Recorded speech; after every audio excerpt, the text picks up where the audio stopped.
Muito bem, estamos aqui de volta para iniciar uma nova classe do curso da ETAD, Escola de Educação Teológica das Assembleias de Deus, o ciclo 1, aonde hoje nós vamos iniciar a matéria de Epístolas Paulinas 3. Nós acabamos de estudar Epístolas Paulinas 1, que são as cartas que Paulo escreveu, aquelas menores, né? Gálatas, Efésios, Colossenses, que nós chamamos epístolas da prisão. Também estudamos 1 Tessalonicenses, 2 Tessalonicenses. No curso de epístolas paulinas, né? Epístolas Paulinas 2, estudamos essa. Na Epístolas Paulinas 1, estudamos Romanos e Gálatas. E nas Epístolas Paulinas 3, estudamos as duas cartas aos Coríntios. Então, nós vamos abordar nessa matéria, Epístolas Paulinas 3, onde estaremos falando das epístolas de Paulo à igreja de Coríntios, que foram duas ou talvez até mais, como nós vamos ver, dá a impressão que 1 Coríntios, na verdade, é segunda e segunda é terceira, né? Parece que uma carta aí se perdeu, mas vamos lá. Primeira carta de Paulo aos Coríntios. O tema dessa carta são os problemas das igrejas e as suas soluções. Essa carta foi escrita em Éfeso, quando Paulo se encontrava em Éfeso, entre o ano 55 da nossa era. Nós podemos dividir a carta de 1 Coríntios da seguinte forma. Do capítulo 1 ao 10, temos a reprovação e instrução. Os coríntios estavam se gloriando nos homens e se exaltando em suas próprias ideias. 1 Coríntios 1, 12. 1 Coríntios, capítulo 1 ao 4, nós temos a mensagem do Evangelho e o seu mensageiro. Depois, o capítulo 5 e 6, nós vamos notar uma negligência moral que estava acontecendo na igreja de Coríntios. Depois, capítulo 7 a 10, vivendo para si e para os outros. Do capítulo 11 ao 16, nós vamos ter réplica e instrução. Os coríntios escreveram a Paulo sobre certos problemas. 1 Coríntios 7, 1, e Paulo responde. Nós vamos falar também do 11 e 12 sobre os dons e os ministérios espirituais, a Santa Ceia também no capítulo 11 e 10. Temos também a profecia e línguas estranhas, falando do dom do amor, e depois capítulo 14, profecia e línguas estranhas. E encontramos na primeira carta de Paulo aos Coríntios o maior capítulo sobre a ressurreição do crente. E, finalmente, o capítulo 16, o encerramento da carta. Vamos, então, à lição de número 1, abordando a mensagem do Evangelho e o seu mensageiro. 1 Coríntios, capítulo 1 ao 4.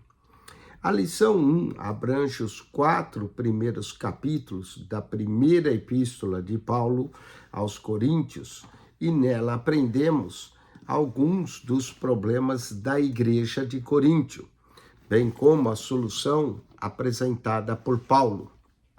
O aluno aqui deve notar que o apóstolo sempre procura solucionar os problemas, enfatizando algo muito importante, a cruz de Cristo, e diante da cruz nós temos os princípios de renúncia pessoal e do amor. A cruz é símbolo do amor de Cristo por nós. É símbolo também que ele renunciou a si mesmo. E é o símbolo do discipulado verdadeiro. Quem quiser vir após mim, negue a si mesmo e tome a sua cruz e siga-me, disse Jesus. E esse é o tema de Paulo, Cristo e o crucificado. A primeira admoestação de Paulo é quanto à predominância da unidade na igreja. Parece que na igreja de Coríntios havia uma divisão. Logo no capítulo 1, verso 2, Paulo diz o seguinte: quero dizer com isso que cada um de vós diz, eu sou de Paulo, e eu de Apolo, e eu de Cefas, e eu sou de Cristo. Parece que havia 4 partidos na igreja, e Paulo aqui apela para a unidade, dizendo que Paulo, Cefas ou Apolo não é nada, são homens pelo qual Deus dá o crescimento à igreja, e que Cristo deve ser tudo em todos. E Paulo deseja, então, que haja união e entendimento e que a igreja não deve estar dividida, porque o próprio Cristo não está dividido. Uma grande falha da igreja de Corinto era a tendência de alguns procurar agradar os sábios deste mundo. Desse modo, tentavam acomodar o evangelho às ideias das filosofias da época. O apóstolo Paulo sabe que isso acabaria destruindo a mensagem de Cristo, bem como os próprios crentes coríntios. Portanto, esforça para mostrar que o evangelho ele é suficiente para suprir as necessidades desse mundo.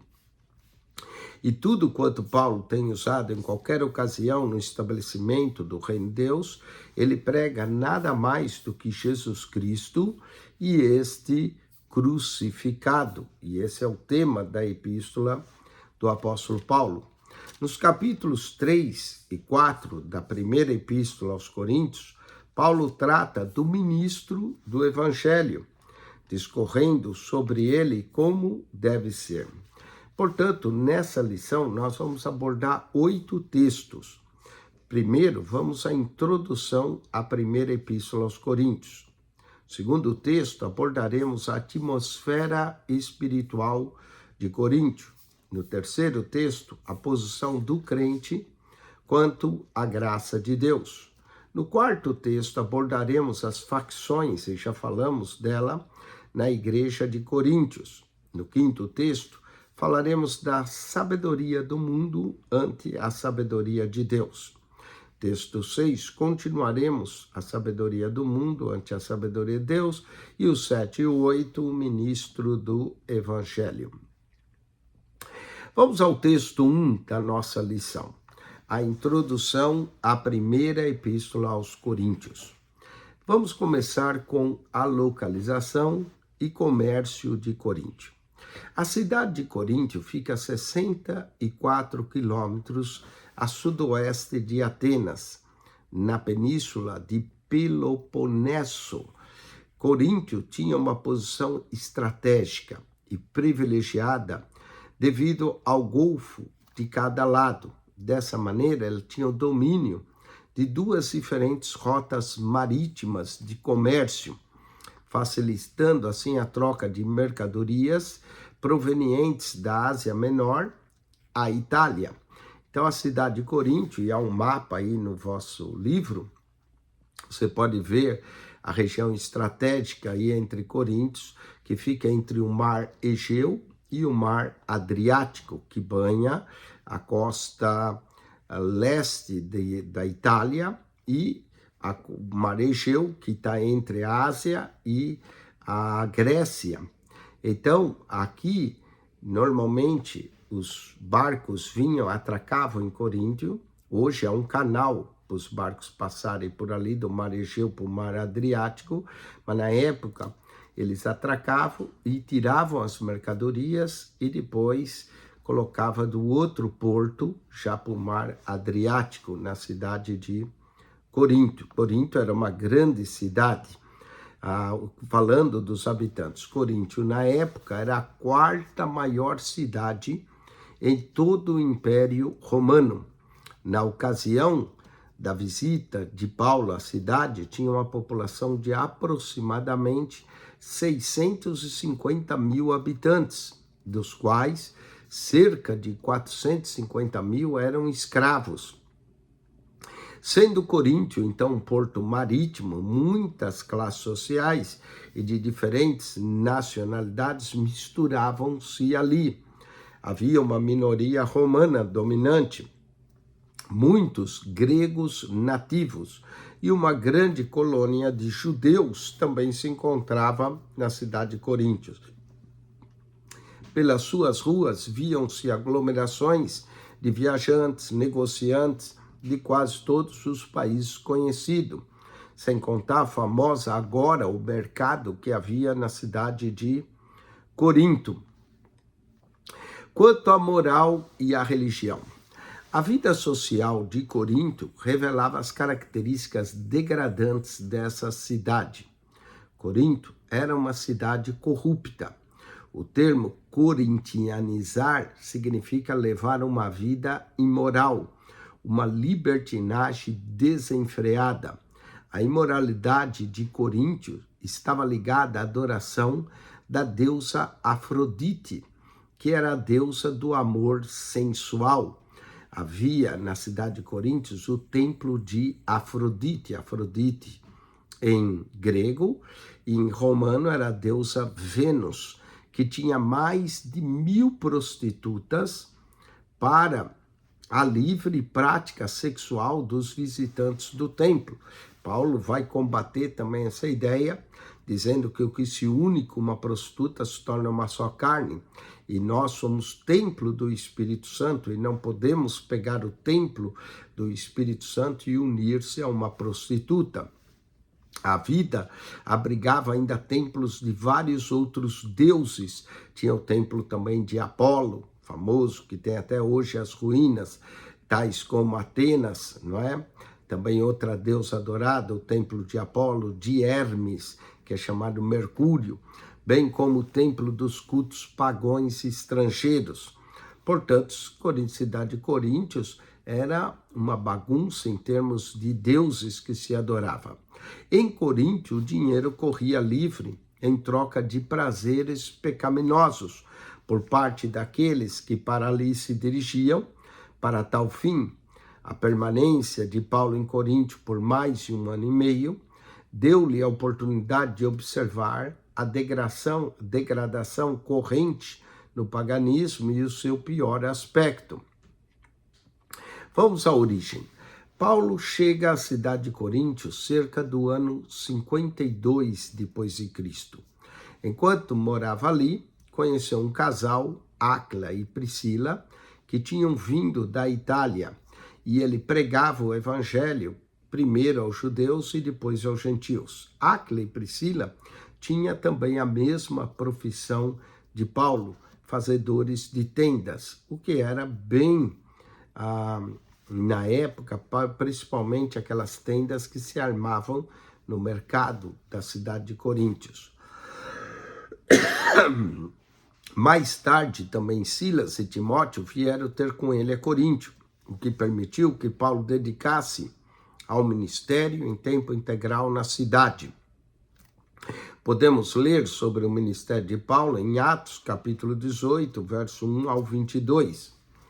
A comunidade cristã. Embora alguns judeus tivessem unido à igreja ali, vemos isso no livro de Atos, capítulo 18, versículo 8. Eu vou ler Atos 18, 8. Nós vemos que alguns judeus se converteram ali. Temos aqui, ó, Atos 18, 8. E Crispo, principal da sinagoga, creu no Senhor com toda a sua casa. Também muitos dos coríntios, ouvindo, creram e foram batizados. Então, a maioria, no entanto, procedera de entre os gentios, de acordo com 1 Coríntios 12, 2. Havia alguns também da classe elevada na igreja, mas a grande maioria dos convertidos era da classe humilde. 1 Coríntios 1, verso 26 a 31. Paulo até chega a comentar que Deus escolheu as coisas loucas desse mundo para envergonhar as sábias. Entre os membros da igreja havia tanto escravos como cidadãos livres, muitos dos quais foram arrancados por Deus das profundezas mais baixas dos vícios e das práticas pagãs, conforme vemos em 1 Coríntios 6, 10 a 11. Vamos à ocasião da epístola. A primeira epístola aos Coríntios foi escrita ao fim da longa permanência de Paulo em Éfeso. Paulo se encontrava na cidade de Éfeso, então ele chegou em Corinto em torno de 52, com 1 ano e meio, Ali, entre o ano 53 e 54, Paulo foi para Éfeso e permanece em Éfeso 2 anos. E ali, aliás, o ministério de Paulo chegou a 3 anos na cidade de Éfeso. Nessa época, em torno do ano 55, alguns livros de 54, Paulo decide escrever a igreja de Coríntios.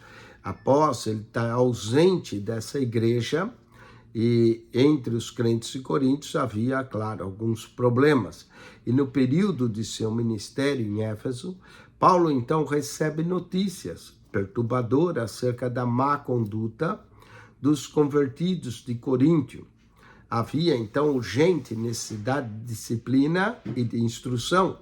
Assim, o apóstolo escreveu sua primeira epístola aos Coríntios, que provavelmente foi levada a Coríntio pela delegação que de lá viera, conforme 1 Coríntios, capítulo de número 16, versículo 17. Eu vou ler aqui essa delegação que viera e Paulo mandou a carta por eles. 16, 17, tá assim: folgo, porém, com a vinda de Estefanas e de Fortunato e de Acaico, porque eles supriram da vossa parte me faltava.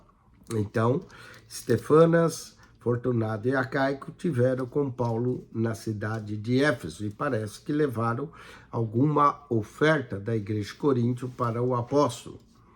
Os propósitos da primeira epístola aos Coríntios. Paulo tinha 2 propósitos a escrever a primeira epístola aos Coríntios. Primeiro, reprovar os coríntios pelos flagrantes pecados permitidos na igreja. Segundo, responder às perguntas sobre a vida, a doutrina cristã que estava sendo feita pelos coríntios.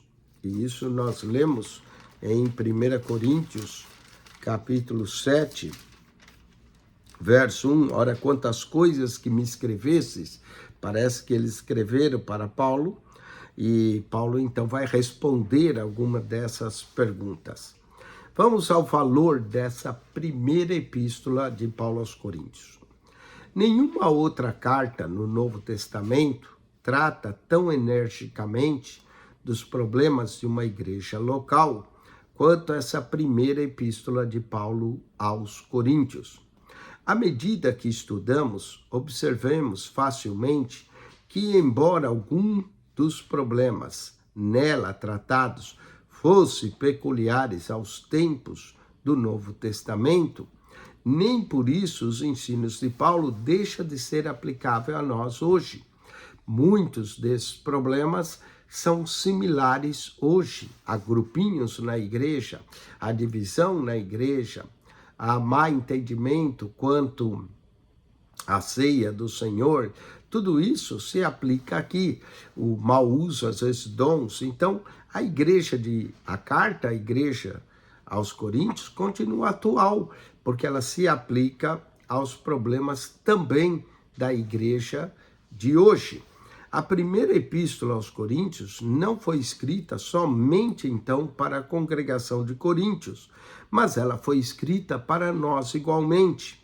Ao lidar com os problemas dessa igreja apostólica, o Espírito Santo apresenta certos princípios e verdades bíblicas básicas, mediante os quais os problemas da igreja devem ser solucionados.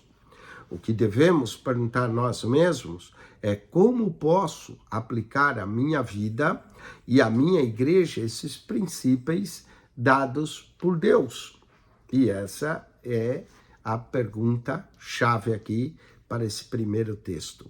Vamos aos exercícios, então, desse primeiro texto. Marque-se para certo e para errado. Coríntio era a 4ª cidade em tamanho de todo o Império Romano. Certo. 2. Coríntio era uma cidade de vida moral e social perfeita, sem maiores problemas. Errado. Coríntio era uma cidade depravada. Errado aqui. 3. Paulo permaneceu em Coríntio cerca de 1 ano e meio, morando na casa de Priscila e Áquila. Certo. Aqui está certo. 4. Paulo teve 2 propósitos ao escrever 1 Coríntios. repreender os coríntios pelos seus pecados e responder-lhe as perguntas sobre a vida e doutrina cristã. Certo? Vamos então ao texto 2. A atmosfera espiritual de Coríntio. Uma igreja dividida. Para melhor entendermos a primeira epístola aos Coríntios, devemos familiarizar com os problemas e suas causas motivantes dentro da própria igreja de Coríntio. A seguir, comentaremos brevemente alguns dos problemas que estavam causando divisões e desordens naquela igreja. No capítulo 1, vemos, logo no verso 12, a facção de 4 facções de cristão na igreja de Coríntios. Havia o grupo que dizia que era de Paulo, a facção de Paulo, que se baseava na vida e os ensinos de Paulo, que tinha influenciado grandemente seus integrantes. Havia outro grupo, que chama facção aqui de Apolo. A igreja tivera o benefício também do ministério de Apolo, homem eloquente, que tinha vindo de Alexandria, e considerava-se como seguidores de Apolo. Também tinha a facção de Pedro, consistia naqueles que professavam lealdade especial a Simão Pedro. Esses vários componentes na nova igreja não queriam deixar suas diferenças e unirem-se. Nem todo o que, segundo Paulo, declara essencial à vida da igreja. Logo, a igreja ali estava cheia de tensão e conflito. E havia uma quarta facção de Cristo. Esse quarto grupo na congregação, chamado Grupo de Cristo, se nós examinarmos melhor esse grupo, é como Paulo sustenta a sua luta principal. Mantinham a escravidão espiritual por meio do ensino. Paulo diz acerca desse grupo em 2 Coríntios 11, verso 20 e 21, e fala até de falsos mestres que falhos ensinamentos procuravam levar a igreja à servidão. Tendo conseguido escravizar muita gente, fizeram da igreja sua presa e tiraram vantagem dela. Paulo também diz acerca deles em 1 Coríntios 4, 18 e 19. Vamos ler 1 Coríntios 11, verso 20 e verso 21. De sorte que quando vos ajuntais num lugar, não é para comer a ceia do Senhor, porque comendo cada um, tomando antecipadamente sua própria ceia, assim um tem fome e outro embriaga-se. Olha que coisa terrível estava acontecendo. E em 1 Coríntios 4, 18 e 19, também lemos, mas alguns andam inchados, como se não houvesse de ir ter convosco. Mas em breve irei ter convosco, se o Senhor quiser. Então conhecerei não as palavras dos que andam inchados, mas a virtude. Andam inchado aqui, não é? Esses eram arrogantes, sempre espalhavam que ele, Paulo, nunca mais voltaria a Coríntio, não é? Pode ser que alguns eram até judeus, judaizantes, e vieram de fora. Eles eram recém-chegados. Em 2 Coríntios 11, 4, lemos que alguns têm necessidade de cartas de recomendação, o que indica claramente que esse grupo não professava lealdade a Paulo. O que trouxeram para Coríntio foi um tipo de liberalismo antibíblico com lemas genuinamente cristãos. Pregava o evangelho, o Espírito e dizia eu de Cristo, 1 Coríntios 1,12. Mesmo assim, Paulo pregava outro Jesus e proclamava um evangelho diferente da qual Paulo pregava. Vamos a uma igreja que também tinha falsos ensinos. Enumeremos aqui alguns conceitos errados, formados com base nos ensinos desses falsos mestres. Primeiro, eles exaltavam a sabedoria humana. 1 Coríntios 3, 18 a 20, 1 Coríntios 8, 1 a 3. Segundo, eles alegavam que esta sabedoria tornava-os livres elevava além das escrituras do Antigo Testamento, além da palavra apostólica, e todas as coisas me são lista, era a jactância deles. 1 Coríntios 6, 12 e 10, 23.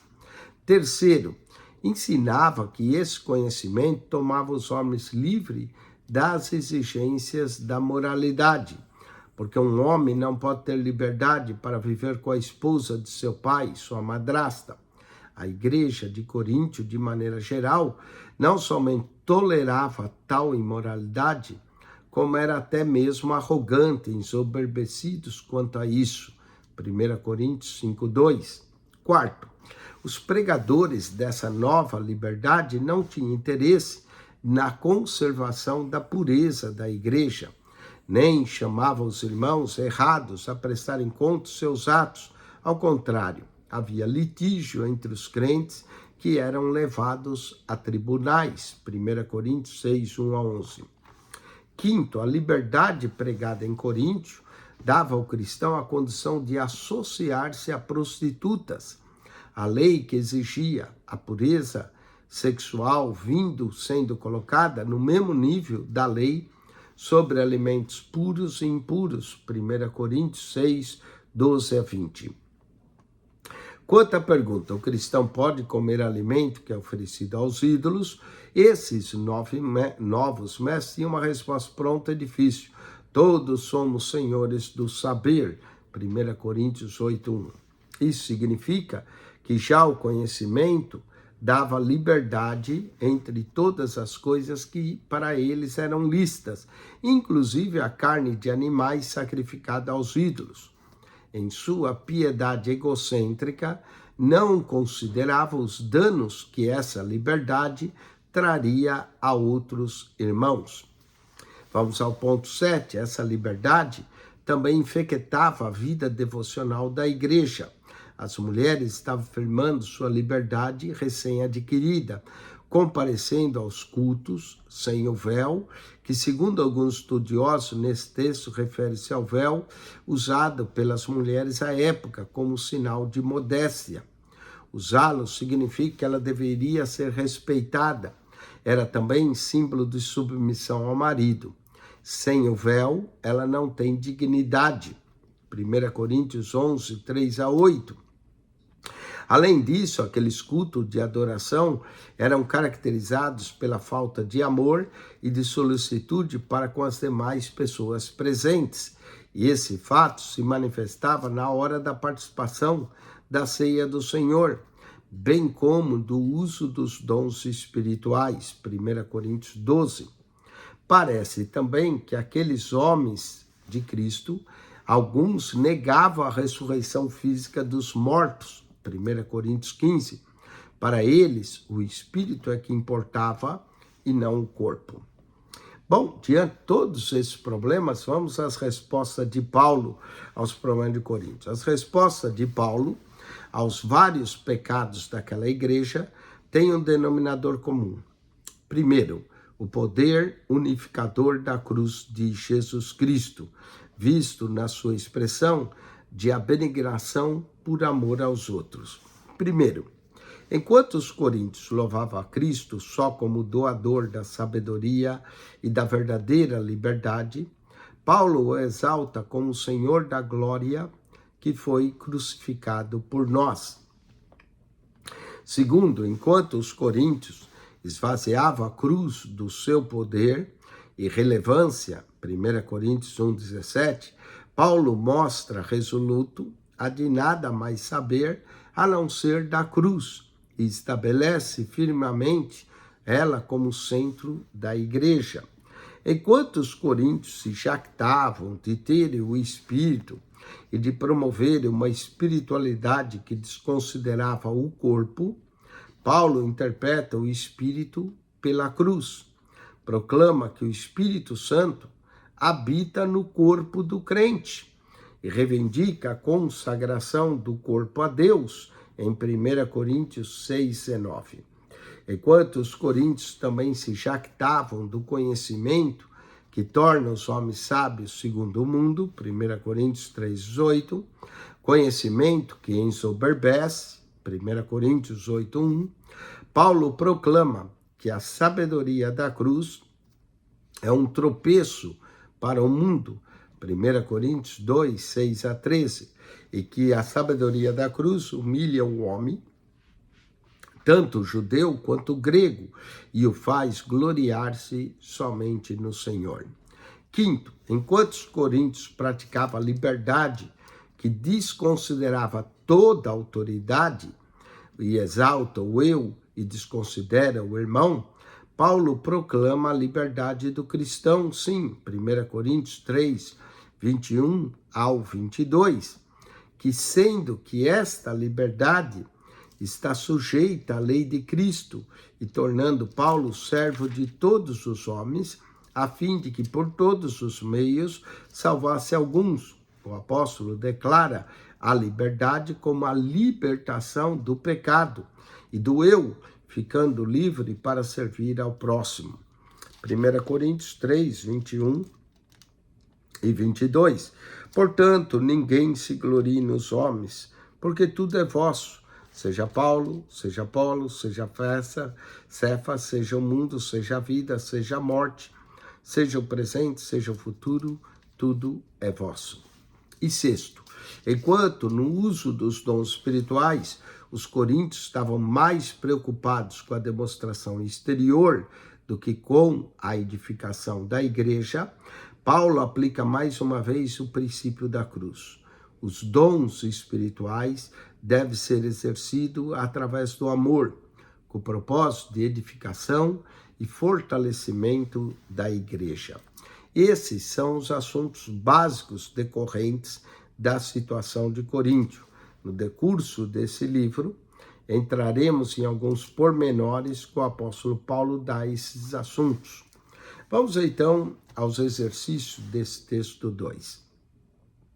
Assinale com X a alternativa correta. Havia diferentes grupos de cristãos em Coríntio, além do que se diziam do grupo de Paulo, eram alegadamente do grupo de Apolo, Pedro, Jesus Cristo. Todas estão corretas. O grupo que dizia de Jesus procurava levar a igreja, letra B, à servidão. A servidão. 1:7. O chamado grupo de Cristo exaltava a sabedoria que os levava além das escrituras do Antigo Testamento, da parte de Deus e de Paulo. Todas aqui estão corretas. 1:8. Paulo pôde ver a igreja de Corinto, de modo geral, vivendo aqui um liberalismo antibíblico. Letra A. Um liberalismo antibíblico. Vamos ao texto 3. A posição do crente quanto à graça de Deus. 1 Coríntios 1, do verso 1 ao 9. A saudação de Paulo aos coríntios segue a forma comum que ele costumeiramente empregava em suas cartas, que normalmente tem 3 partes. Primeiro, o remetente, não é? 1 Coríntios 1, 1. Paulo, chamado apóstolo, seja da vontade de Deus, o irmão Sóstenes. A igreja, aí o destinatário, no verso 2, a igreja que está em Coríntio. E verso 3, a saudação, graça e paz da parte de Deus, o nosso Pai, e do Senhor Jesus Cristo. Então, nós temos o remetente, o destinatário e a saudação.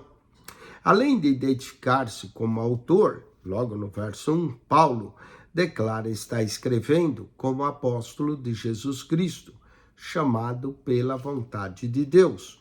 Logo, Paulo é um apóstolo, em virtude de uma chamada divina.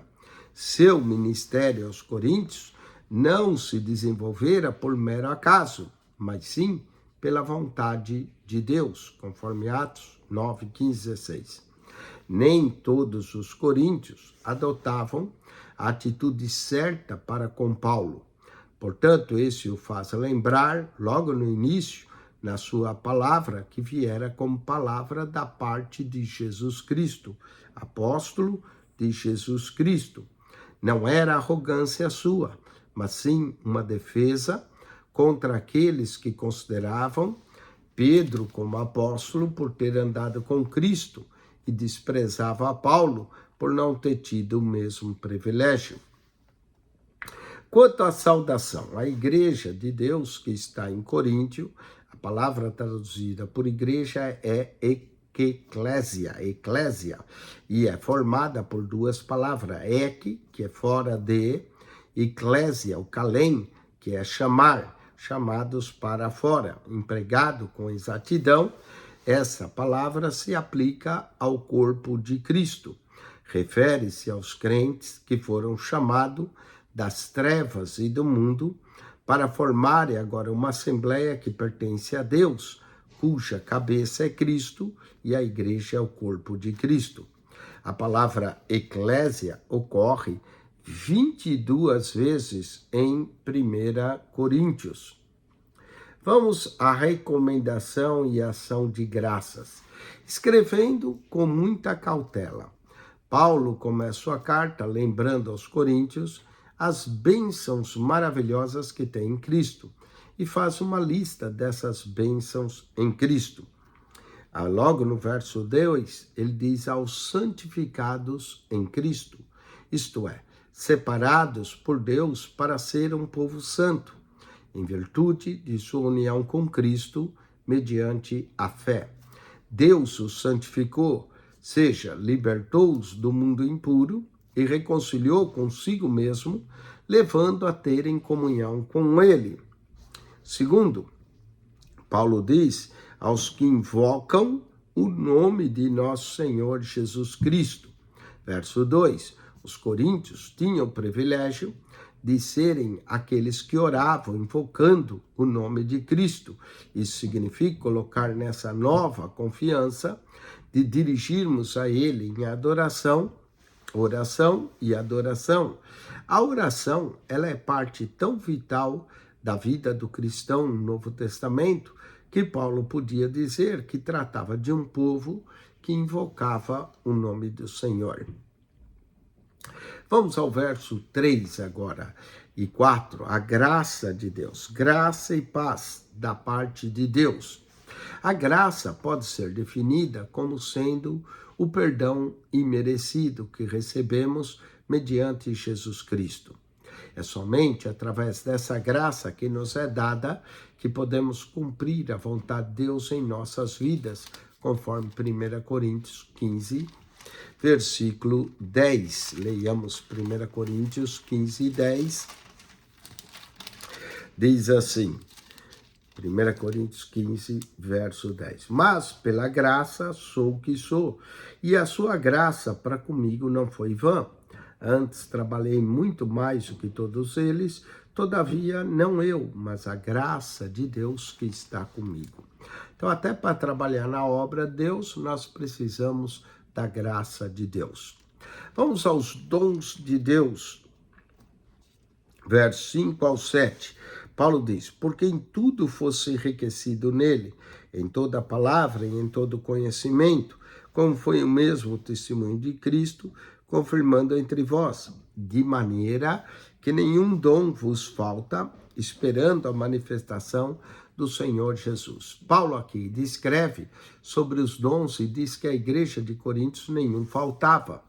E depois, Paulo vai ensinar acerca desses dons, do capítulo 12 ao 14.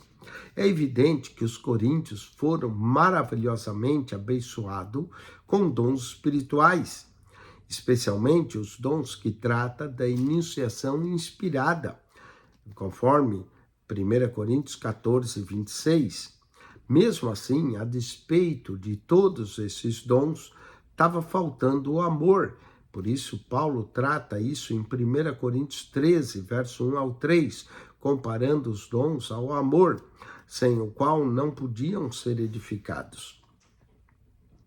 Esperança da parte de Deus, não é?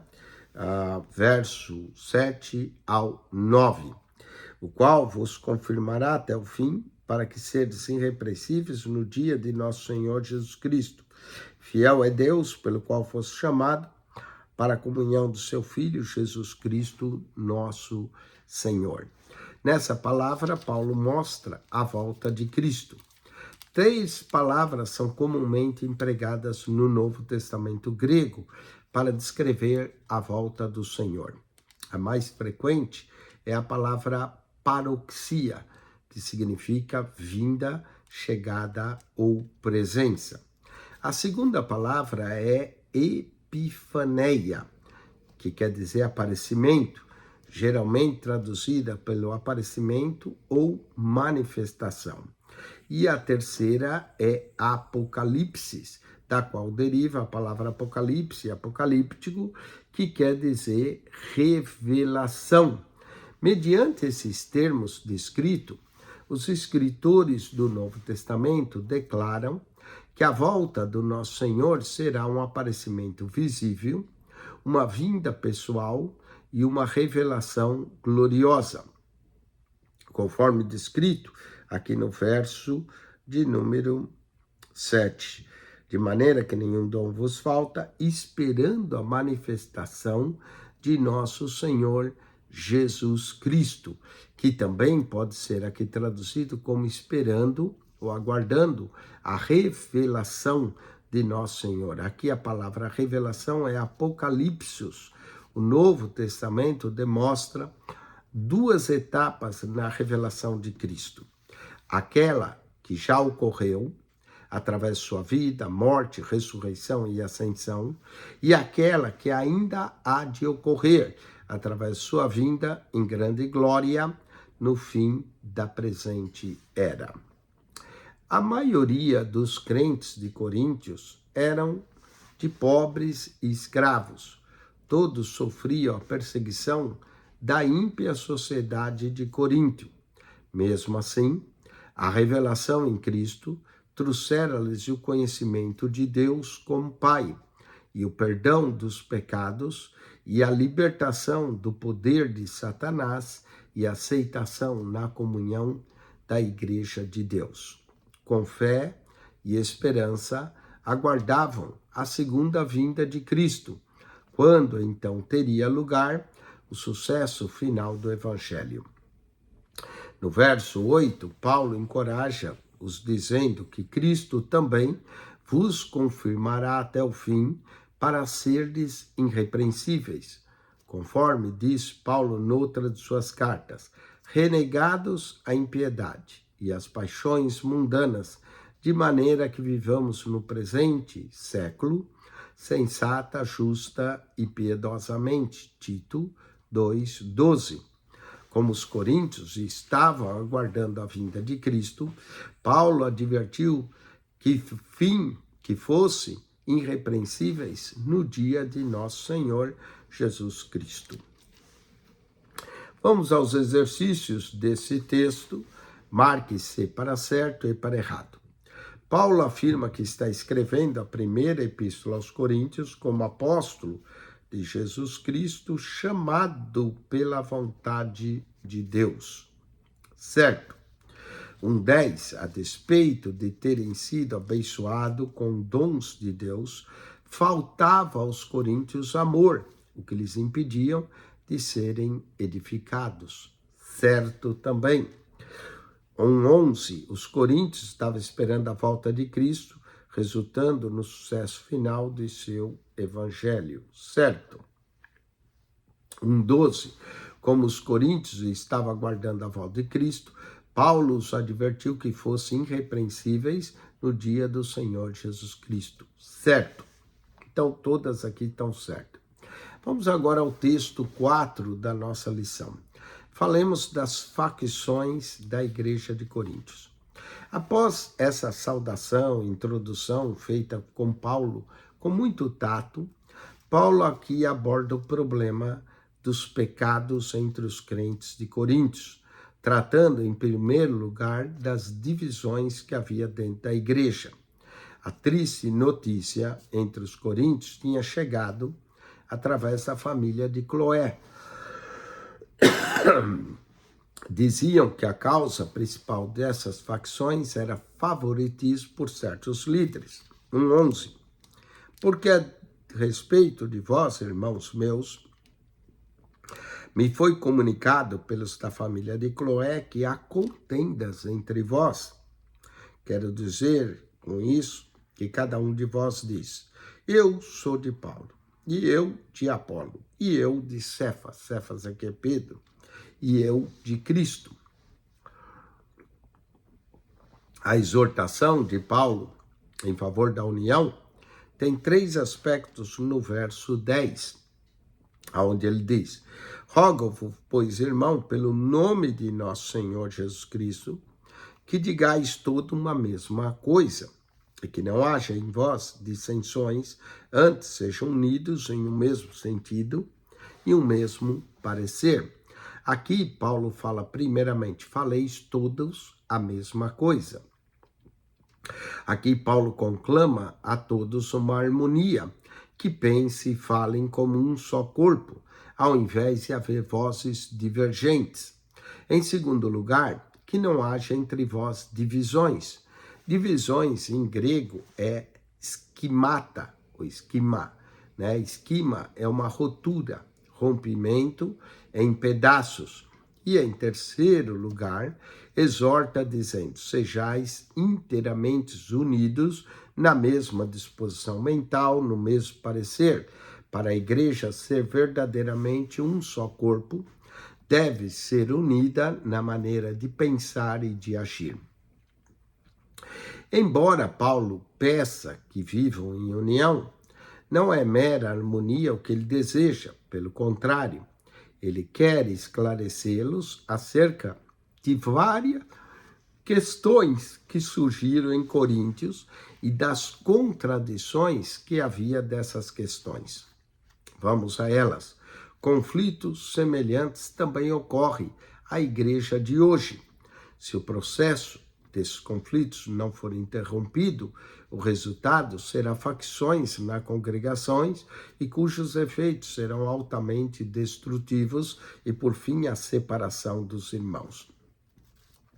Por que não dividir? Paulo vai dar as razões do verso 13 em diante.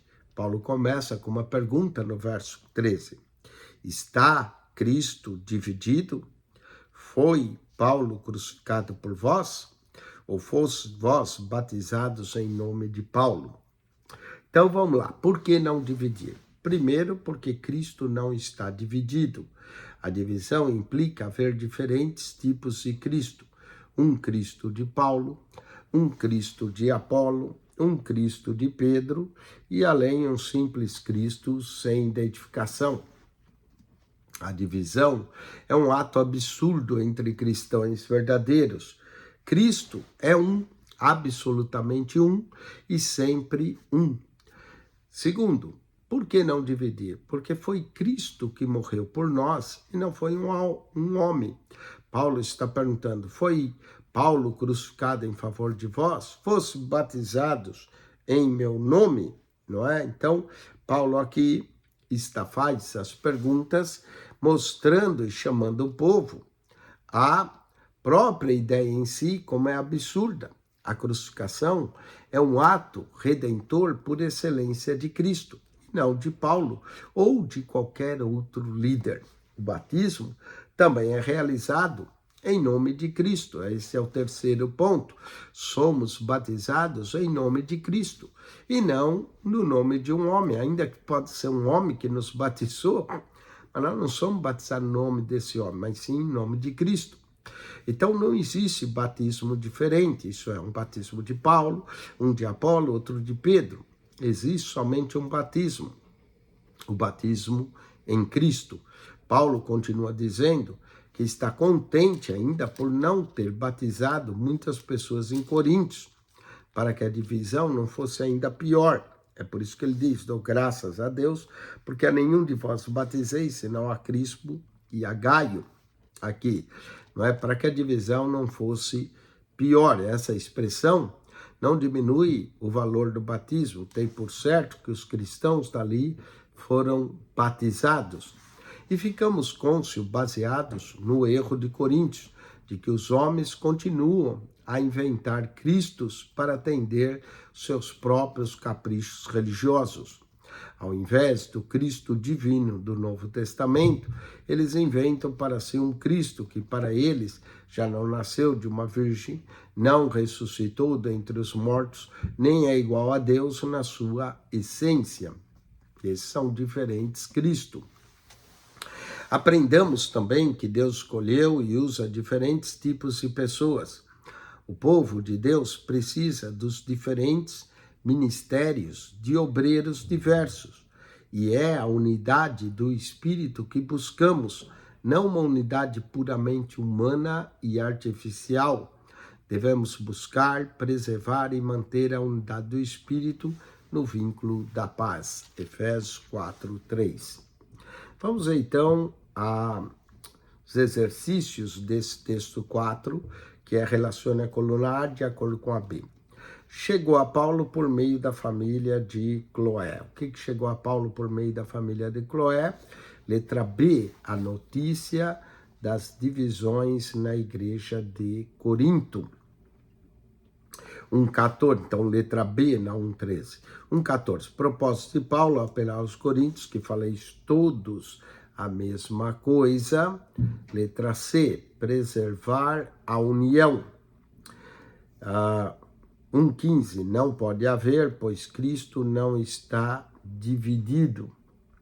Letra A, a divisão entre os crentes. Não pode haver, porque Cristo não está dividido. E 1,16, um ato redentor por excelência de Cristo. Letra D, a crucificação. Vamos ao texto 5 e 6, que nós vamos abordar a sabedoria do mundo ante a sabedoria de Deus. A divisão entre os crentes de Corinto e os lemas de seus grupos dão testemunho dos males de se valorizar demasiadamente sabedoria humana, bem como o fracasso em entender o que é o Evangelho. Paulo agora começa a expor que a verdadeira sabedoria divina é a divina e não a humana. E essa sabedoria divina é o Evangelho. 1,18, porque a palavra da cruz é loucura para os que perecem, mas para nós que somos salvos é o poder de Deus. 19, porque está escrito, destruirei a sabedoria dos sábios e aniquilarei a inteligência dos inteligentes. Para melhor entendermos essa seção, devemos saber o que Paulo queria dizer quando falava de sabedoria humana, e é evidente que ele trata da sabedoria do mundo, no verso 20, onde está o sábio, onde está o escriba, onde está o inquiridor? Porventura não tornou Deus louca a sabedoria deste mundo? Então aqui, a sabedoria que não leva Deus em conta e que se centraliza no homem é a sabedoria do mundo. Os coríntios estavam correndo um grande perigo. Começar a alterar a mensagem evangélica da cruz para exaltarem a sabedoria humana.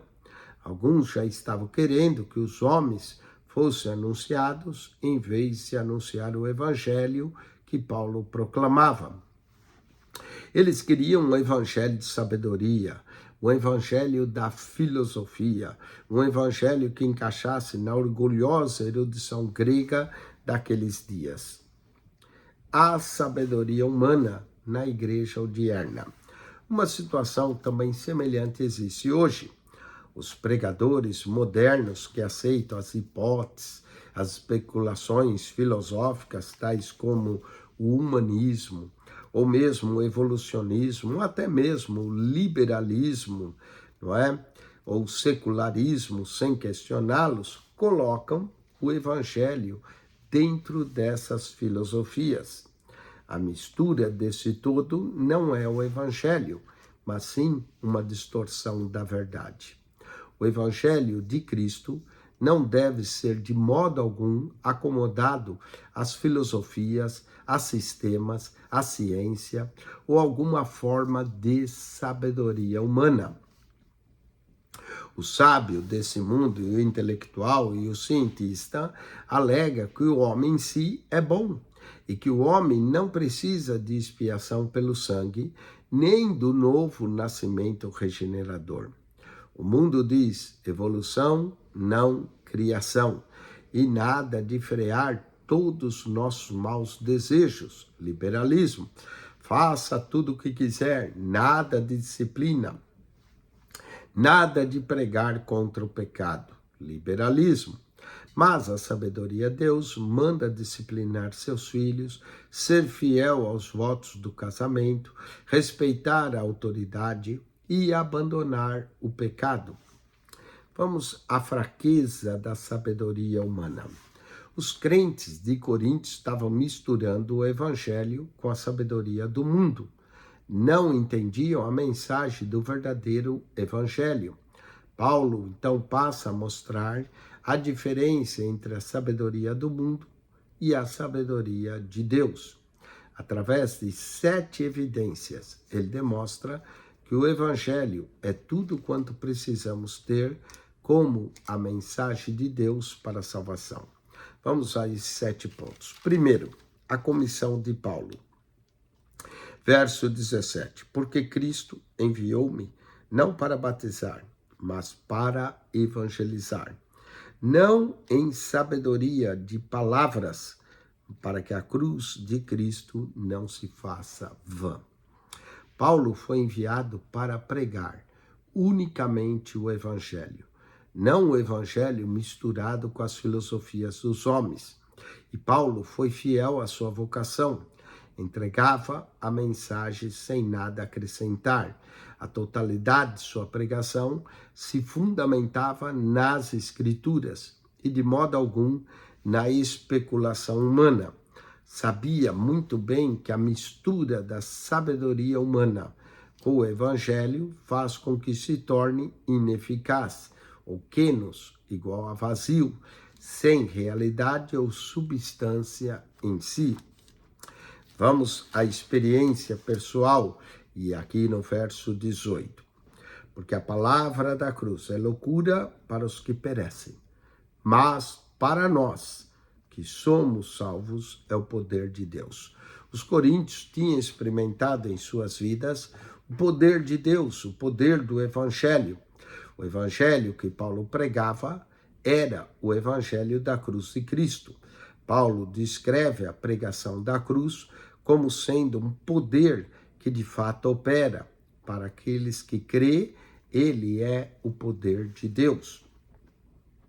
Vamos às Escrituras, verso 19, porque está escrito: destruirei a sabedoria dos sábios e aniquilarei a inteligência dos inteligentes. Paulo aqui cita o livro do profeta Isaías, capítulo 19, verso 12, e Isaías 29, 14, para comprovar que Deus não depende da sabedoria do mundo. Desde a antiguidade, o caminho de Deus é uma constante e notável contraste com os caminhos traçados pela sabedoria dos homens. Tal sabedoria dos homens é rejeitada por Deus e considerada como nada, e por fim será completamente aniquilada. Vamos ao quarto ponto, a história humana, verso 20 ao 21. Onde está o sábio? Onde está o escriba? Onde está o inquiridor desse século? Porventura não tornou Deus louca a sabedoria desse mundo? Verso 21. Porque, visto como na sabedoria de Deus, o mundo não conheceu a Deus pela sua sabedoria, aprove a Deus a salvar os crentes pela loucura da pregação. Paulo declara que Deus transformou em loucura as filosofias dos escribas e dos sábios. O mundo dos homens fracassou totalmente quando, ao galgar obter aquilo que mais precisava, não conheceu a Deus. A despeito de seu conhecimento e de sua sabedoria terrena, o mundo não conheceu o seu Criador. Quem estudar o curso da história perceberá que o conhecimento tem sempre aumentado, enquanto a sabedoria tem diminuído. Por quê?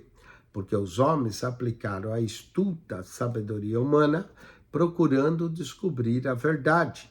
O mundo recusa-se a aceitar o caminho de Deus e de sua revelação. Logo, o mundo opera através de sua sabedoria e das próprias noções e desejos. Desvia seus próprios caminhos autossuficientes e autoglorificação, e assim ficam em trevas quanto à sabedoria de Deus.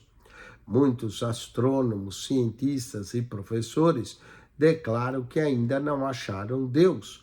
Quanta sabedoria que se acha nas Escrituras e lida através de próprias noções pré-concebidas, perverte o verdadeiro conhecimento de Deus e da salvação. E muitos fracassam em conhecer a verdade de Deus.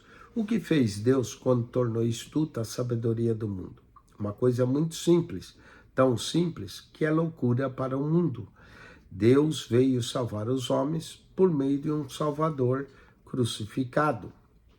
Vamos ao ministério de Paulo, verso 22 ao 25.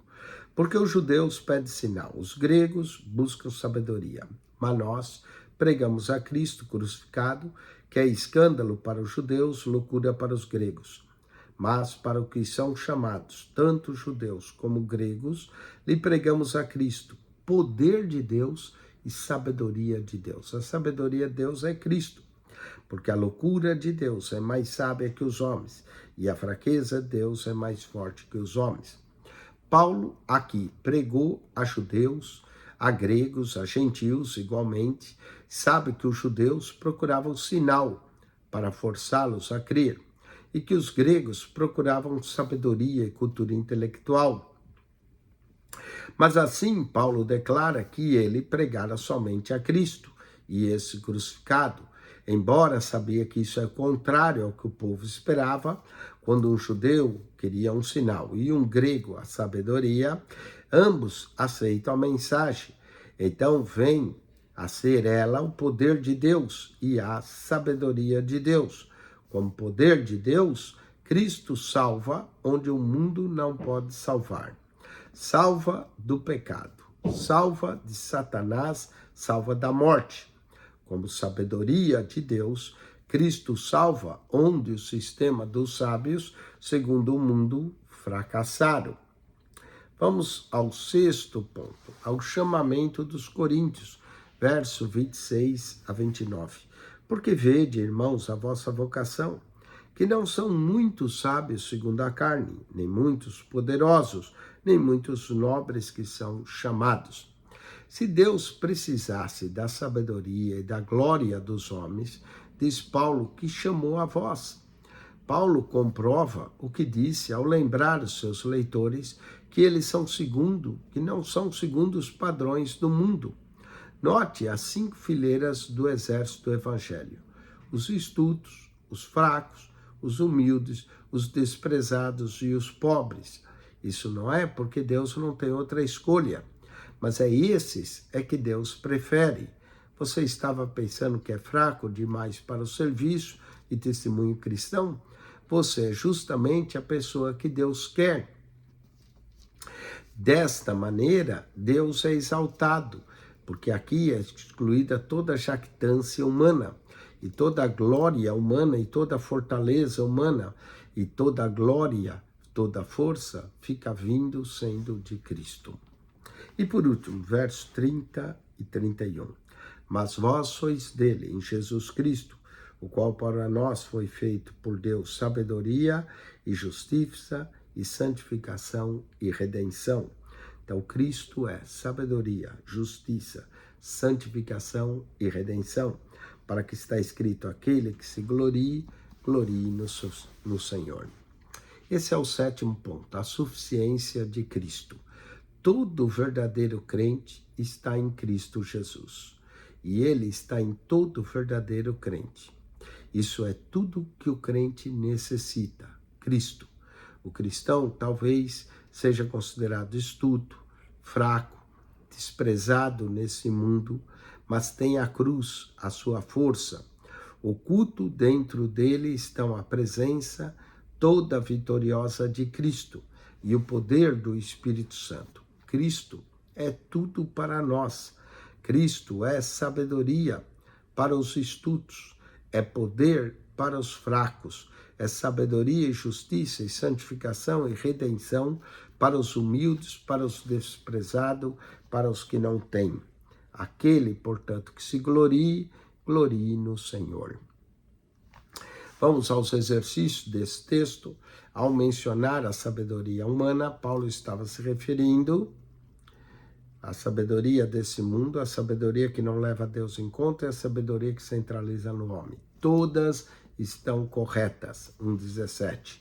1,18. Os pregadores modernistas, afeitos às especulações filosóficas, colocam o evangelho dentro do humanismo, evolucionismo, liberalismo, todas corretas, e podíamos acrescentar aqui o secularismo. 1,19. As mensagens pregadas por Paulo eram fundamentadas nas Escrituras, letra A, nas Escrituras. Vamos ao texto 6, a sabedoria do mundo ante a sabedoria de Deus. Capítulo 2 de 1 Coríntios. Nesse capítulo, Paulo continua a discorrer sobre o Evangelho e a sabedoria dos homens. Havia cristãos em Coríntios que pensavam que a igreja faria melhor em usar a sabedoria e a filosofia dos homens para ganhar almas, ao invés de pregar a mensagem desprezada da cruz. Nesse capítulo, Paulo fala de sua mensagem e depois contrasta o espiritual com o natural. Vamos o Evangelho com poder, verso 3 e principalmente o 5. Eu estive convosco em fraqueza, em temor, em grande tremor.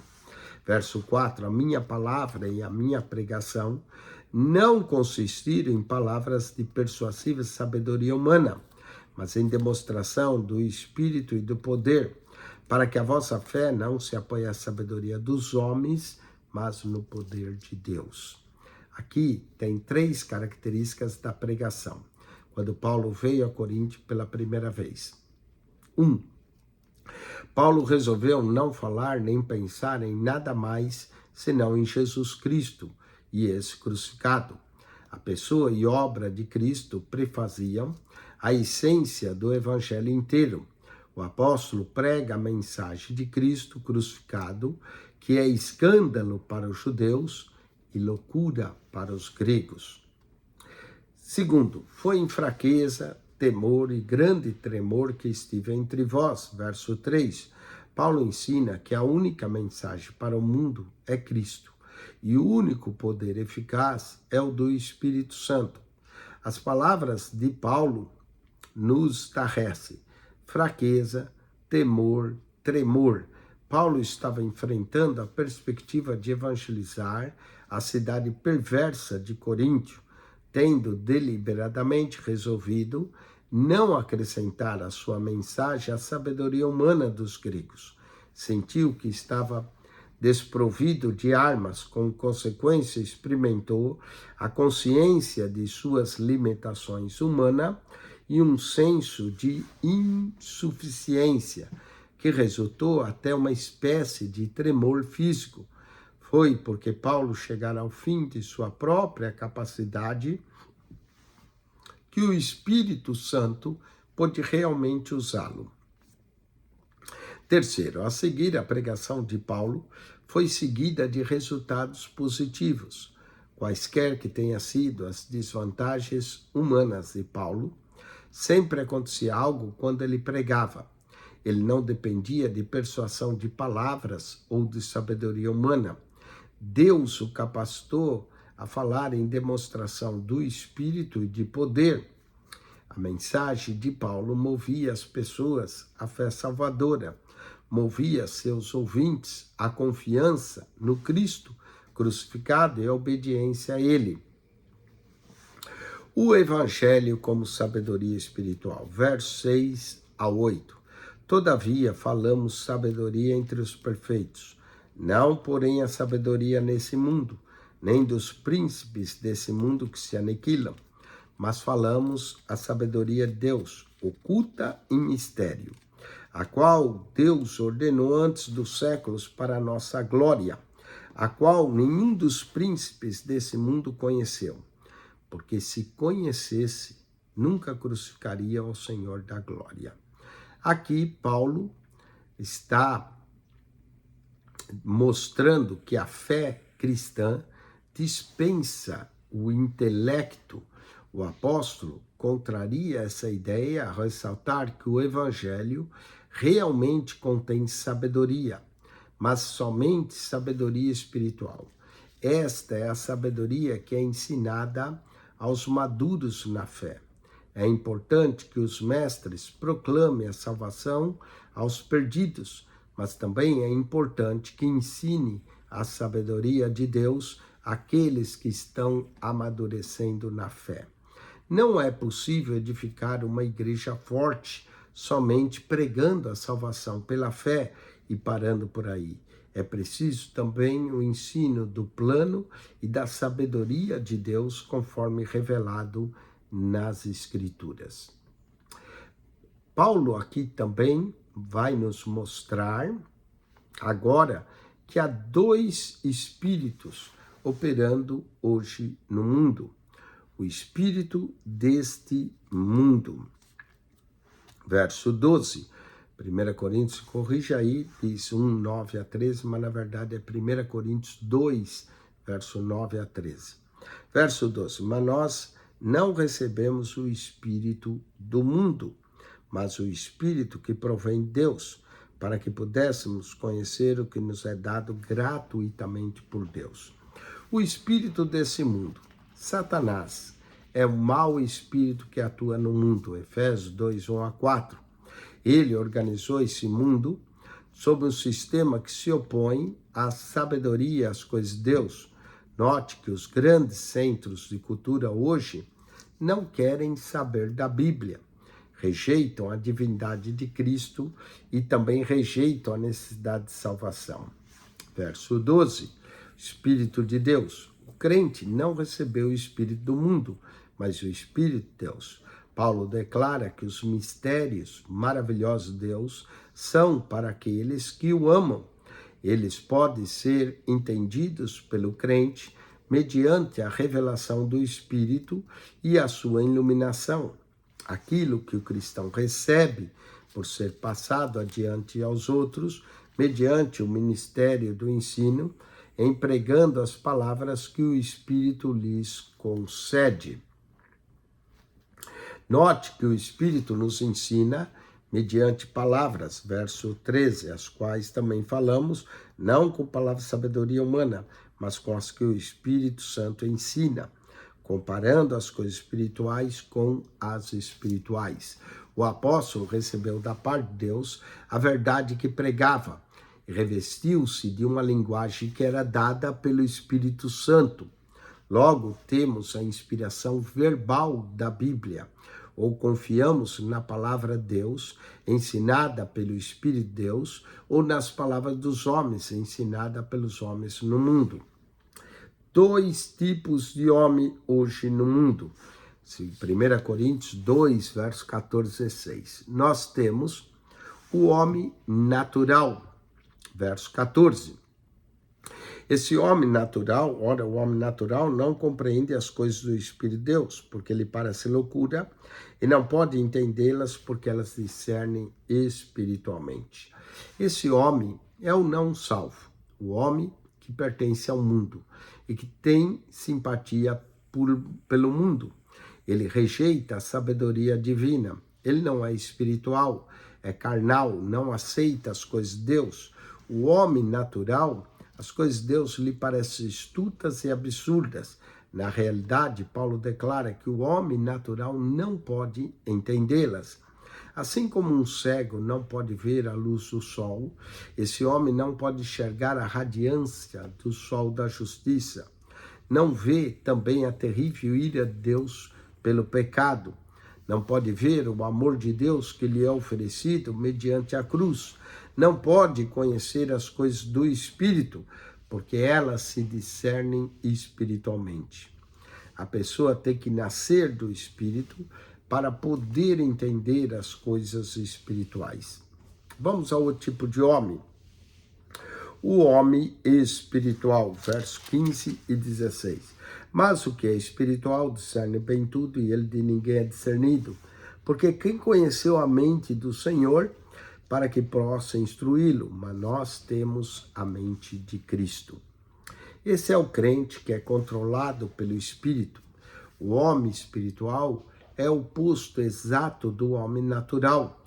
Ele conseguiu receber e entender os caminhos de Deus, visto que o homem espiritual tem o padrão verdadeiro, mediante o qual esquadrinha todas as coisas, até mesmo as coisas terrenas, pode avaliar corretamente as coisas desta vida e sua verdadeira natureza, propósito e relacionamento. Nota-se que Paulo diz que o homem espiritual conhece a mente do Senhor. Conhecer a mente do Senhor é conhecer seu conteúdo, seus pensamentos, seus planos e seus propósitos. Além disso, é ter a mente de Cristo e começar a avaliar e ver as coisas conforme o Senhor as vê, dar às coisas o valor que o Senhor lhes dá, amar o que ele ama e odiar o que ele odeia. À medida que andamos assim à luz da sabedoria de Deus, tendo a renovação da nossa mente e do nosso espírito, passamos a ser um enigma para o mundo. Nunca, porém, deixamos que sua crítica e sua zombaria nos perturbem. Pelo contrário, testemo-nos constantemente a fim de nunca nos desviarmos da mente de Cristo. Vamos aos exercícios desse texto, marque-se para certo e para errado. Havia cristãos em Coríntios que cria que a igreja faria melhor, usando sabedoria e filosofias dos homens e jamais a mensagem desprezada da cruz. Certo, havia esse tipo em Coríntios. 1:21. Para Paulo, a pessoa e obra de Cristo perfaziam a essência do evangelho inteiro. Certo.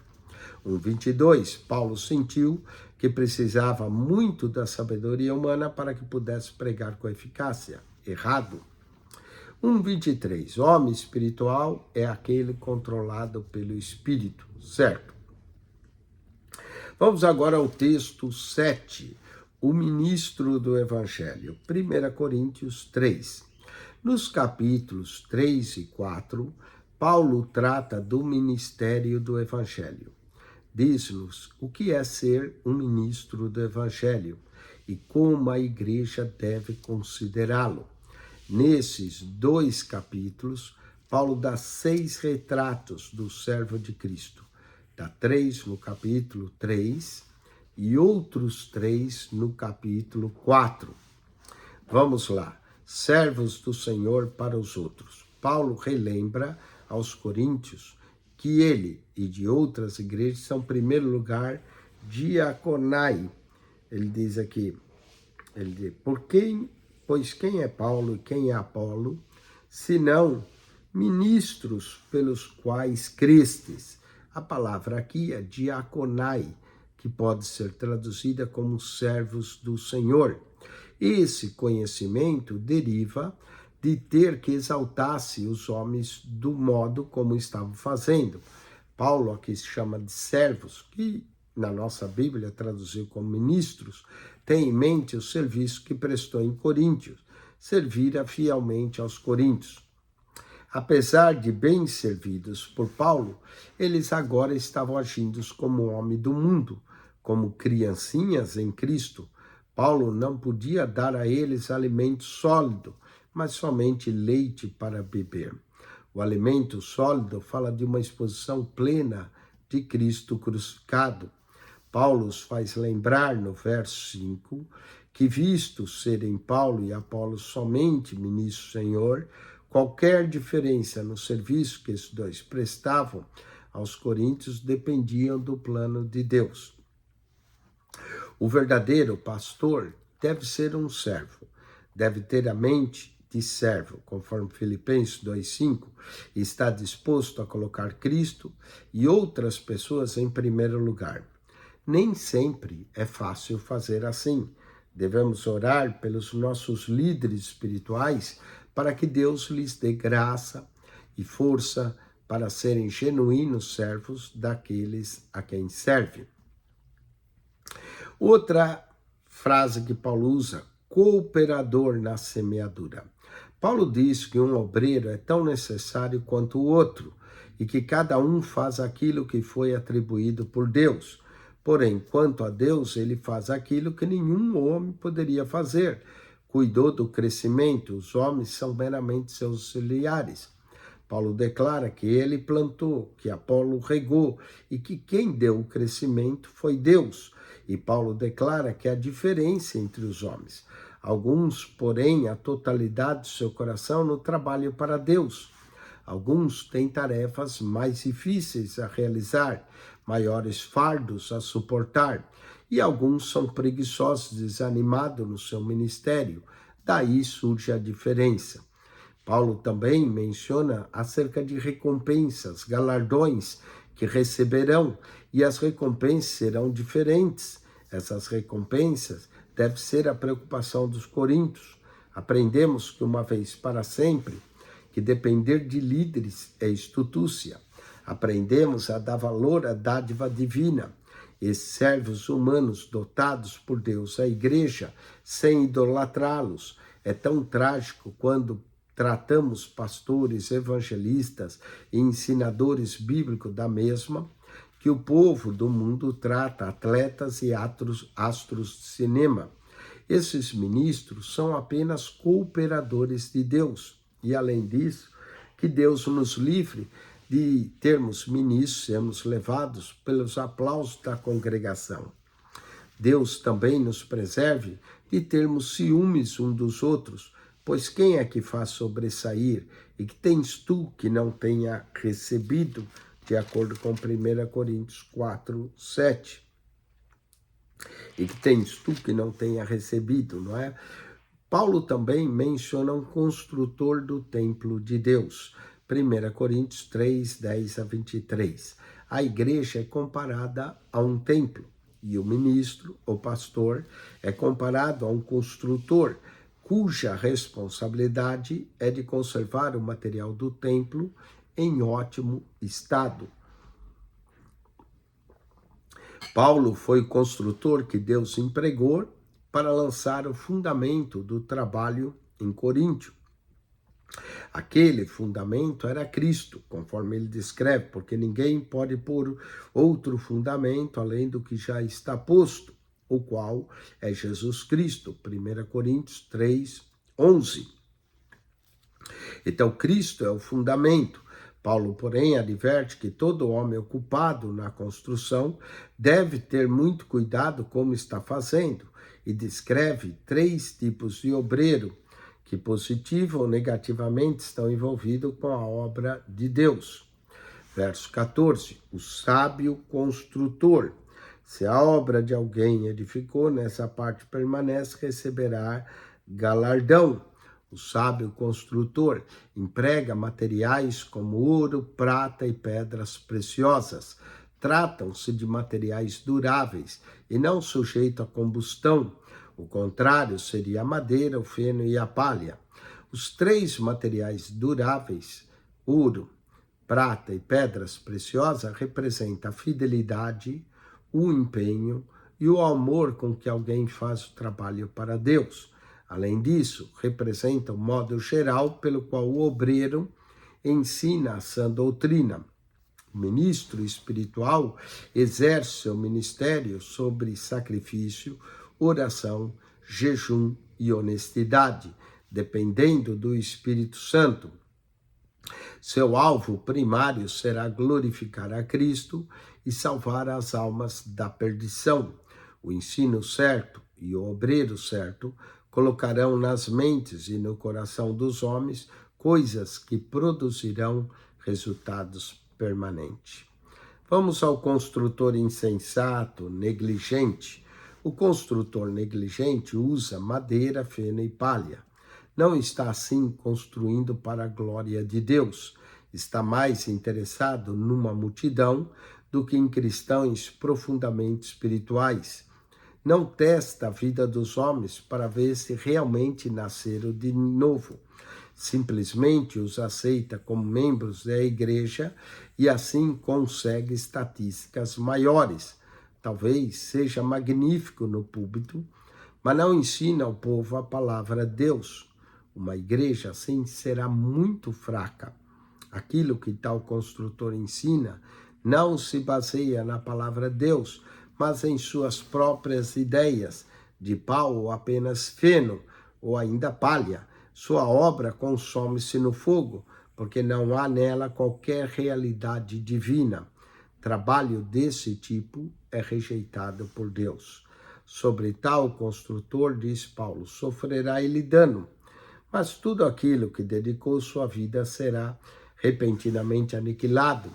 Muitas grandes obras se desfarão, assim no juízo do Senhor, que as repudiará totalmente.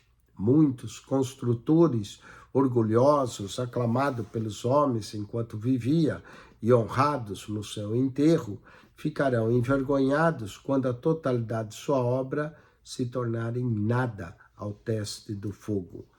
Do outro lado, muitos pregadores humildes, talvez em pequenas congregações, de que ninguém fazia muito caso, brilharão naquele dia, porque edificaram com ouro, prata e pedras preciosas. O que construiu com materiais reprovados por Deus, mesmo que receba a salvação, perderá o galardão. O construtor destruidor, verso 17. Se alguém destruir o templo de Deus, Deus o destruirá, porque o templo de Deus que sois vós é santo. O terceiro tipo de obreiro não constrói, pelo contrário, destrói. Essa destruição é mediante o falso ensino ou por causar sérias divisões, afastando assim o Espírito de Deus. A igreja, o santuário, pode ser destruído por um mestre ou pregador que, mediante mentiras e enganos, afasta o Espírito dos corações dos crentes, apresentando em seu lugar as coisas do mundo. Isso ocorre hoje em muitos lugares, através dos ensinos dos modernistas e liberais que corrompem o Evangelho, adicionando-lhe a sabedoria desse mundo. Colocam a erudição puramente humana acima da autoridade da palavra. Esses homens naufragam na fé e destroem a vida piedosa do povo do Senhor. Esse é o pior dentre os crimes humanos, um ato monstruoso. E Paulo declara: se alguém destruir o santuário de Deus, Deus o destruirá. O homem que procede assim não tem o Espírito de Deus em seu coração e, portanto, enfrentará o juízo final e a destruição no inferno. Vamos aos exercícios desse texto 7. Relaciona a coluna A de acordo com a coluna B. Coluna A. Paulo lembra aos coríntios que todos os crentes são, letra D, servos do Senhor. Nossos líderes dependem de nossas orações, 1:25, a fim de que Deus lhes dê graça e força e assim sejam. B, servos daquele a quem serve. 1:26, nos versos 10 a 23, a igreja é comparada a um templo e os pastores a, letra E, construtores. No verso 14 de 1 Coríntios 1, representa a fidelidade, o empenho, o amor com que alguém faz o trabalho de Deus. Aqui é a letra A, ouro, prata e pedras preciosas. 1:28, de acordo com 1 Coríntios 3:15, sofrerá ele dano. Letra C, o construtor insensato e negligente. Vamos ao texto 8, o ministro do Evangelho. Continuando, 1 Coríntios 4. Paulo continua tratando do ministério, dando mais 3 retratos do ministro do Evangelho. 4:1, despenseiro, que os homens não consideram como ministro de Cristo e despenseiros do mistério de Deus. Despenseiro dos mistérios de Deus ou despenseiro das riquezas de Deus. Os coríntios não davam valor suficiente aos apóstolos de Jesus Cristo. dizendo-se de Apolo, desonravam a Paulo. Daí o apóstolo dizer que os homens nos considerem como ministros de Cristo e dispenseiros dos mistérios de Deus. Deus, e não os coríntios, tem o direito de avaliar os méritos dos seus obreiros. Paulo declara que o ministro é um dispenseiro. O dispenseiro era quase sempre um escravo que cuidava dos bens do seu senhor, respondendo pelos mesmos diante dele. E a lição é da fidelidade. Mas Paulo não proíbe toda forma de julgar. Pregadores e mestres que ensinam falsas doutrinas devem ser julgados e isolados, Romanos 16, 17. Mas quanto aos fiéis ministros da palavra, não devemos julgar qualquer um deles, e o mais importante, ou seja, maior ou menor, pois todo e qualquer julgamento humano nesse sentido será falho. Paulo declara isso, não é? Portanto, verso 5, nada julgueis antes do tempo, até que o Senhor venha, o qual trará à luz as coisas ocultas das trevas e manifestará os desígnios do coração, e então cada um receberá de Deus o louvor. Paulo declara que a fidelidade será revelada no futuro, quando o Senhor voltar. Só então as obras serão julgadas quando o Senhor trouxer à luz as coisas escondidas das trevas. A referência aqui aos coríntios e aos seus motivos secretos em julgar. Paulo, quando Cristo vier, tudo revelará. Então cada um receberá seu louvor da parte de Deus, de acordo com a sua fidelidade, como servo de qualidade do seu serviço. Nos versos 6 e 7, Paulo resume o assunto inteiro. Os crentes devem amar, honrar e obedecer os seus líderes ao ensinarem a palavra de Deus, mas não devem bajular ou exaltar esses homens. Se esses homens receberem os dons, não há nisso motivo para jactarem-se, porque vieram da parte de Deus e não deles próprios. Paulo também diz o espetáculo para o mundo, não é? A situação espiritual dos coríntios é tão séria que Paulo já não pode refrear suas reações até então controladas. E com ironia ataca o orgulho carnal daqueles crentes. Contrastou a sua exaltação e seu convencimento com as necessidades e aflições diárias de um apóstolo. Ele se sentiu como reis, sem precisar de nada. Na sua arrogância, já não eram os mansos, os quais Jesus prometeu à terra como herança. Mateus 5,5.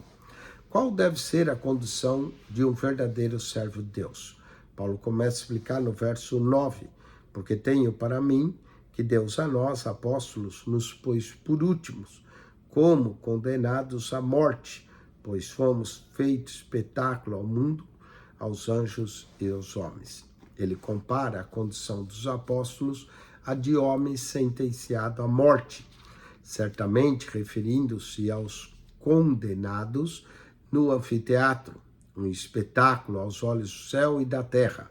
Homens condenados à morte e à miséria, verso 9, por serem os apóstolos seguidores de Cristo, são espetáculos aos olhos do mundo.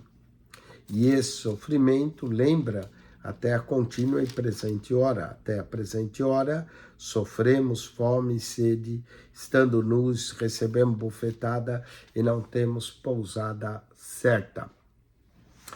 Fome, sede e nudez. Falam de falta de alimento, de água e roupas. Ao dizer somos esbofeteados, isso é batidos com punho, relembra Paulo há muitas vezes que foi espancado e atacado.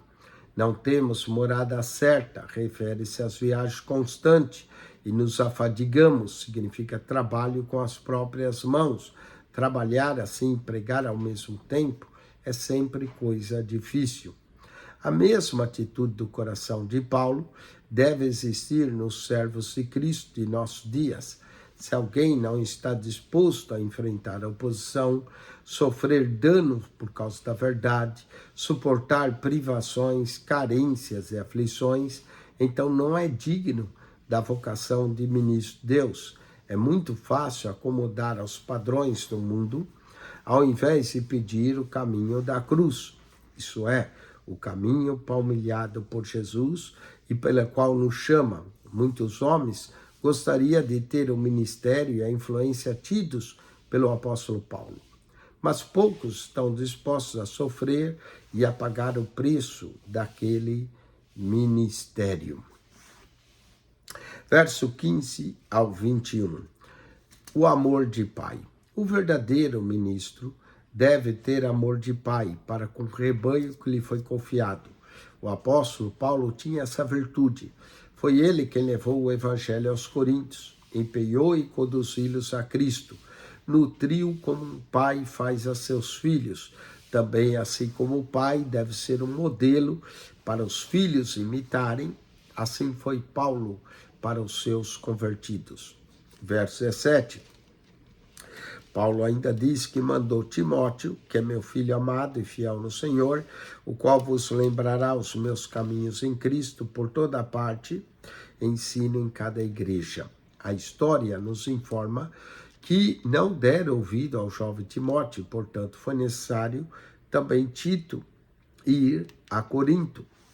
Vimos aqui a atitude da igreja para com o ministro e a atitude do ministro para consigo mesmo. Os coríntios deviam dar graça a Deus por seu pastor, orar por ele, amá-lo, honrá-lo, obedecer ao ensino bíblico. O crente nunca deve fazer como faz o mundo, glorificar os homens e privar a Deus de exaltação que lhe é devida. Quanto ao obreiro, esse deve ministrar a palavra, semear a semente, edificar a igreja de Deus, dispensar os mistérios de Deus, sofrer a vergonha da cruz diante do mundo, ser como um amoroso pai de família da igreja. Essas são altas responsabilidades e somente a suficiência de Deus no obreiro é capaz de capacitá-lo a cumpri-la. Vamos aos exercícios. Marque-se para certo e para errado. Cabe a Deus, 1:29, cabe a Deus e não aos crentes avaliar os méritos de um pastor, certo? 1:30, a fidelidade de um obreiro será revelada no futuro quando Jesus voltar, certo? Com ironia, Paulo combate o orgulho carnal dos coríntios, contrastando suas exaltações com aflições diárias que sofria, certo? 1:32, Paulo reconhece, para ser digno da vocação, o ministro de Deus deve estar disposto a passar por dificuldades ao extremo e faltar-lhe as coisas básicas, certo? Não é que todo ministro vai passar, mas muitas vezes passa. 1:33, o verdadeiro ministro de Deus deve ter amor de pai para com o rebanho a ele confiado, certo? Novamente, vamos à revisão da lição. Assinale com X a alternativa correta. Por ocasião da visita de Paulo a Coríntio, a cidade tinha cerca de 600 a 700 mil habitantes, dos quais aproximadamente 2/3 eram escravos, letra B. Segundo Paulo, um dos grupos existentes no meio dos coríntios pregava o evangelho, o Espírito dizia, eu de Cristo. O apóstolo afirma que eram crentes, letra B, que pregavam outro Jesus.